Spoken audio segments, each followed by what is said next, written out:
Hi guys, it's Dawn, and today is the 23rd, and today we will be talking about powders. Um, this is my destruction powder. I made this, it's one of my first videos I shared on YouTube. So if you want to know how I make the destruction powder, it's one of the first videos I made. So you have a long way to go back.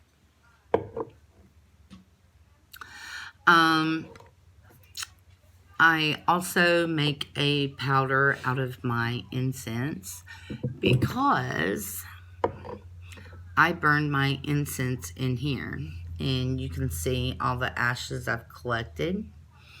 So I will mix that with sand and flour, and I will add some protection herbs and pour it around the perimeter of my house when I have enough.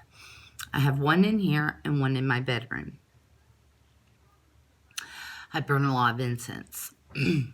Also, I don't use a whole lot of powders. It is more of a hoodoo voodoo type of thing, and the Witch of Whitetail Hollow works with powders and oils a lot. She would have a lot of information about it. And Maggie over at, what is her tag? I can't remember. And there was someone else, the Witch of Willow Creek also has some information about powders. I do not create a lot of powders. I created this one. The sand I was telling you about mixed with the ash. And,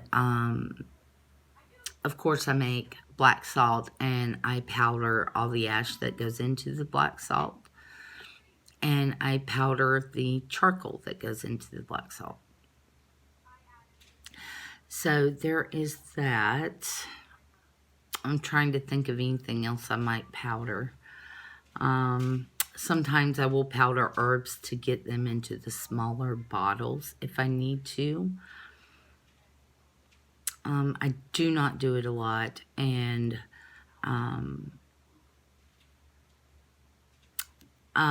powdered resins are good to burn on charcoal discs.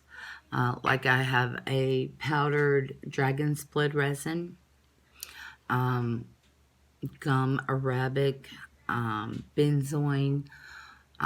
Those are ones that I have bought already powdered to put on the charcoal disc. But you can totally do that yourself. What else? What else? I think that is really all I have about powders. I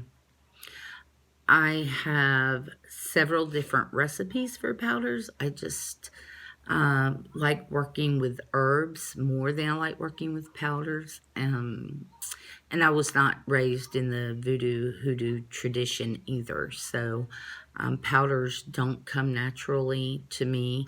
When I think about a spell, I think about using the herbs, not powders. But powders can be useful, and they take up less room in a sachet. So you can use powders in a sachet, in a dream pillow, in spells. They're easy to sprinkle on the ground. They go unnoticed, mostly when sprinkled on the ground. People really just don't pay attention to the ground they're walking on. So I can see how they would be useful doing that. Excuse me. I'm so sorry. I didn't sleep good last night. But, Yeah, so that is my take on powders. I'm sorry, it probably was not very useful. But if you want to know how to do my destruction powder, you can go back to the beginning of my videos. And when I get ready to make my black salt, I will show you guys the basics of making black salt. Also, when I make my sand, I will show you guys the basics of doing that. But anyway, you guys have a great day, and I appreciate your views, always. Blessed be.